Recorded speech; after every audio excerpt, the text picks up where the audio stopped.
So కాబట్టి friends ముందుగా X axis and Y axis వేసుకోవాలి ఫ్రెండ్స్. మన ఇష్టం వచ్చిన వాల్యూస్ దాని ప్రకారంగా ఎక్కడైతే మీట్ అవుతాయో ఆ పాయింట్ దగ్గర నేను 0 అని పెట్టుకుంటున్నాను. అండ్ మనం క్యాలిక్యులేట్ చేసిన పవర్ వాల్యూ అంటే 1 సెంటీమీటర్ ఈక్వల్ టు 5 amps అనేది పైన రాసుకోండి. వాళ్ళు ఈజీగా ఉంటుంది అండర్స్టాండింగ్ చేసుకోవడానికి. ఎవరైతే కరెక్షన్ చేసే ఫ్యాకల్టీస్ వాళ్ళు ఎంత తీసుకున్నారు అని చెప్పి ఈ రీడింగ్ చెప్తుంది. దాని తర్వాత ఇప్పుడు నా యొక్క ఫస్ట్ స్టెప్ వచ్చేసి 0.0 పెట్టాను. ఈ 0 నుండి 5 I0 నా ఫస్ట్ వచ్చేసి నా యొక్క I0 వాల్యూ కన్సిడర్ చేయాలి. I0 నాకు వచ్చింది 9 amps. బట్ కానీ నేను ఈ స్కేల్తో తక్కువ చేశాను కాబట్టి 1.8. ఆ 1.8 సెంటీమీటర్స్ అనేది నేను ఎక్కడ పెట్టాలో నాకు తెలియదు. అలాంటప్పుడు నాకు ప్రొట్రాక్టర్ ఉంది ఫ్రెండ్స్ నా దగ్గర. ప్రొట్రాక్టర్ వచ్చేసి కొంతమందికి ఇలా పెట్టాలా అంటే ఇలా పెట్టి మెజర్ చేయాలా అండ్ ఇలా పెట్టి మెజర్ చేయాలా అని చెప్పి కన్ఫ్యూజన్ ఉంటుంది. సో కాబట్టి ఎప్పుడైనా కానీ మనం ప్యారలల్గా పెట్టి చేయాలి ఫ్రెండ్స్. అంటే ఈ విధంగా 90 డిగ్రీ యాంగిల్ దీనికి స్ట్రైట్ ఉండాలి అండ్ 0 డిగ్రీ యాంగిల్ ఈ విధంగా 90 డిగ్రీ ఎగ్జాక్ట్గా ఉండాలి ఫ్రెండ్స్. ఈ లైన్ చెక్ చేసుకోండి. అప్పుడే మన యొక్క సర్కిల్ డయాగ్రామ్ అనేది కరెక్ట్గా వస్తుంది. సో కాబట్టి కరెక్ట్గా పెట్టిన తర్వాత నా యొక్క యాంగిల్ అంటే I0 యొక్క యాంగిల్ నాకు ఎంత వచ్చిందంటే 78.5. సో కాబట్టి 70 వచ్చేసి నాకు ఇక్కడ 75 ఇక్కడ 76 77 78.5 కాబట్టి అక్కడ పెట్టాను ఫ్రెండ్స్ ఇక్కడ ఈ పాయింట్. సో కాబట్టి ఆ లెంత్ ఎంత ఉండాలి అని అంటే కనుక ఈ లెంత్ వచ్చేసి నాకు ఇక్కడ నుండి 1.8 ఉండాలి ఫ్రెండ్స్ ఎగ్జాక్ట్గా. సో కాబట్టి ఇక్కడ నుండి 1.8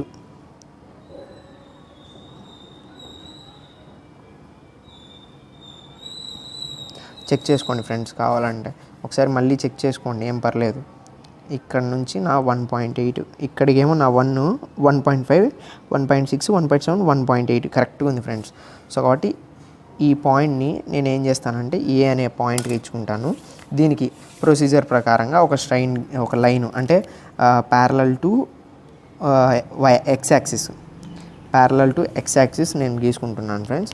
అండ్ దాని తర్వాత నా యొక్క I0 వాల్యూ అయిపోయింది అంటే I0 కరెంట్ వచ్చేసింది. దాని తర్వాత వచ్చేసి కరెంట్ అయిపోయిన తర్వాత నో లోడ్ కరెంట్ వచ్చేసింది. దాని తర్వాత వచ్చేసి షార్ట్ సర్క్యూట్ కరెంట్ మనకి ఎన్ని సెంటీమీటర్లు అంటే కనుక అదే ముందు క్యాలిక్యులేషన్ చేసిన దాని ప్రకారంగా నాకు వచ్చిన వాల్యూ వచ్చేసి 100/5. సో కాబట్టి 20 ముందు వచ్చింది నాకు 1.8 కాబట్టి 1.8 ఇది వచ్చేసి 20 సెంటీమీటర్స్. యాంగిల్ ఎంత అని తెలియకపోతే మళ్ళీ మనం 5SC క్యాలిక్యులేట్ చేసాం కదండి ఫ్రెండ్స్, అది ఎంత 66.4.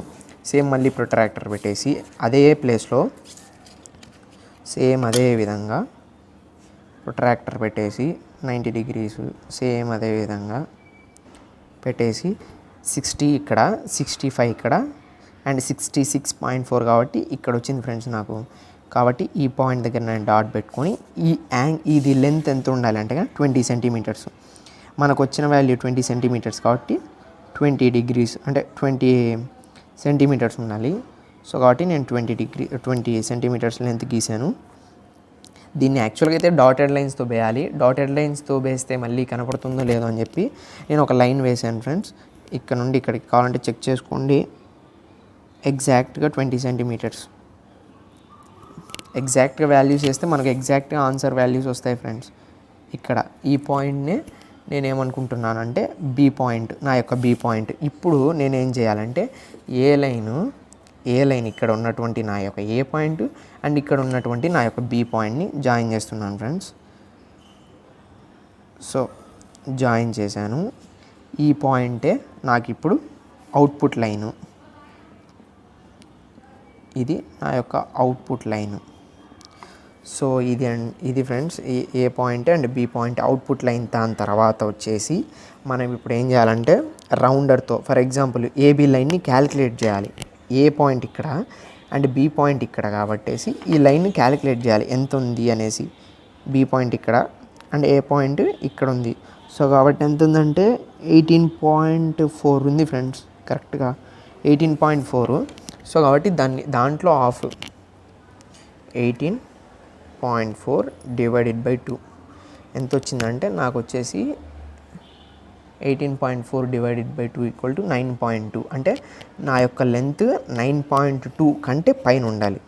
ఫర్ ఎగ్జాంపుల్ అంటే నేను బైసెక్ట్ చేసే పాయింట్స్ నేను ఆల్రెడీ ముందు వీడియోలో చెప్పాను. సర్కిల్ డయాగ్రామ్ యొక్క బ్రీఫ్ ఇంట్రడక్షన్, దాంతో కావాలంటే చెక్ చేసుకోండి. ఇప్పుడు 9.2 వచ్చింది కదా, దానికంటే నేను కాస్త ఎక్కువ, అది ఎంతైనా కావచ్చు, ఆ వాల్యూ అనేది ఒక్కొక్కరికి ఒక్కోలా వస్తుంది ఫ్రెండ్స్. ఎందుకంటే నేను 10 తీసుకుంటాను, కొంతమంది వచ్చేసి 9.3, 9.7 అలా తీసుకుంటారు. నేను వచ్చేసి 9.10 తీసుకుంటున్నాను ఫ్రెండ్స్. నేను వచ్చేసి చూడండి, కావాలంటే ఎగ్జాక్ట్గా 10 తీసుకున్నాను. సో కాబట్టి నేను ఏ నుండి ఒక ఆర్క్, సో కాబట్టి ఇక్కడ ఒక ఆర్క్ అండ్ డౌన్ సైడ్ ఒక ఆర్క్, ఎందుకంటే నేను ఒక సి పాయింట్ని క్యాలిక్యులేట్ చేయాలి కాబట్టి నేను ఈ ఆర్క్లు పెట్టుకుంటున్నాను. ఏ నుండి ఒకటి అయిపోయింది. అండ్ ఇప్పుడు వచ్చేసి బి నుండి ఫ్రెండ్స్, నేను పేపర్ని తిప్పుతాను. సో కాబట్టి బి పాయింట్ దగ్గర నుంచి నా యొక్క ఇంకొక ఆర్క్, యాక్చువల్గా అయితే ఫ్రెండ్స్ ఇక్కడ వరకు వస్తుంది. ఒక్క నిమిషం.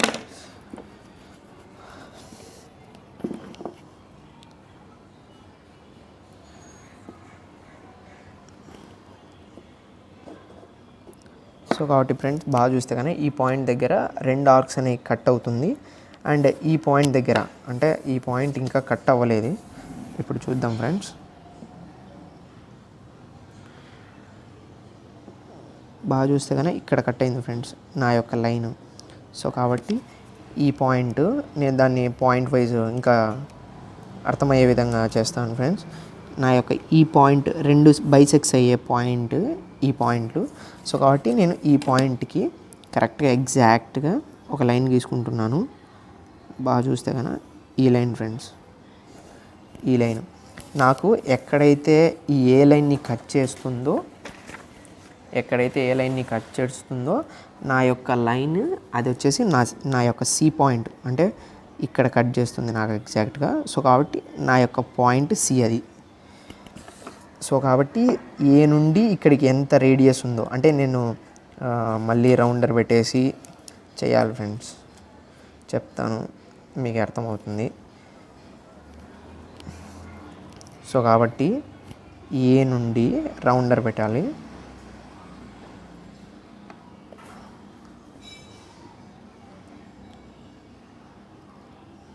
సో కాబట్టి ఏ నుండి సికి. సో కాబట్టి ఇది నా సెంటర్ పాయింట్. ఎందుకు అంటున్నానంటే కన్నా సెంటర్ పాయింట్ అని మీకు చెప్తున్నాను. ఇదే నా యొక్క రేడియస్. సో కాబట్టి ఎగ్జాక్ట్గా చూస్తే కన్నా నా యొక్క పాయింట్ ఇది అనుకుంటే కన్నా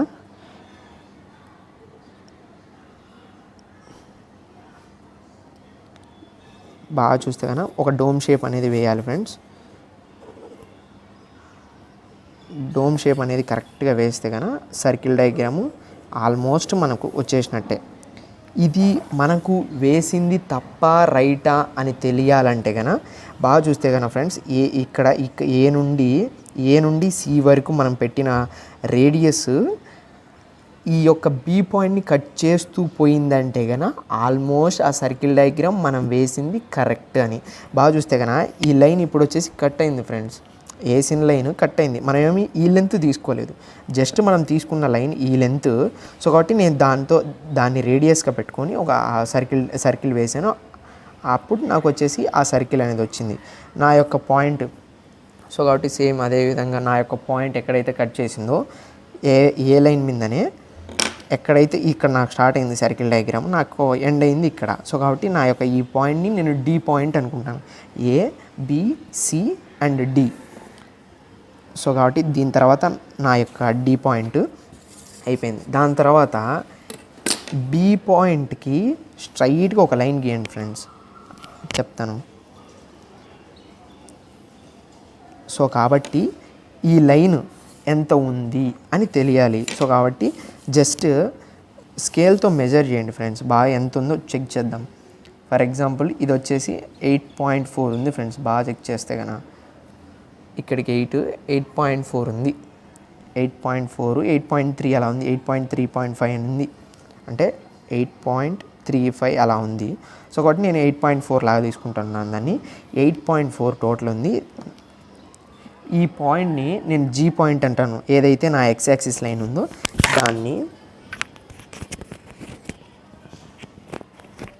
దాన్ని వచ్చేసి ఈ పాయింట్ని నేను జీ పాయింట్ అన్నాను. దీన్ని వచ్చేసి ఇది ఒక పాయింట్. టోటల్ నాకు వచ్చేసి ఎంత ఉందంటే 8.4. మనకు ఆల్రెడీ క్వశ్చన్లో తెలుసు friends, the stator copper losses and the rotor copper losses are equal. బాగా గమనిస్తే కనుక stator copper losses and rotor copper stator and rotor as well as rotor copper losses are equal in the block rotor test. So కాబట్టి block చేసినప్పుడు stator and rotor copper losses రెండు ఈక్వలే. So కాబట్టి by 2 4.2 అంటే 4.2 పైన 4.2 కింద. సింపుల్గా చేసి చూపిస్తాను ఫ్రెండ్స్. ఇక్కడ 8.4 ఉంది కాబట్టి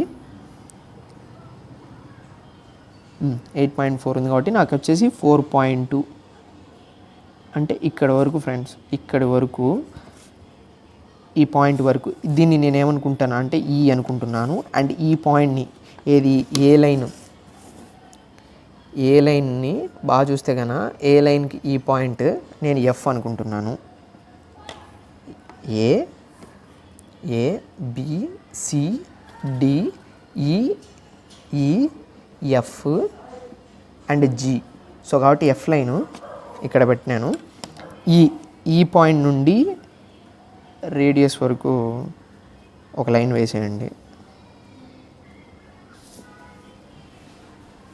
4.2 పైన 4.2 కింద నా యొక్క రోటర్ కాపర్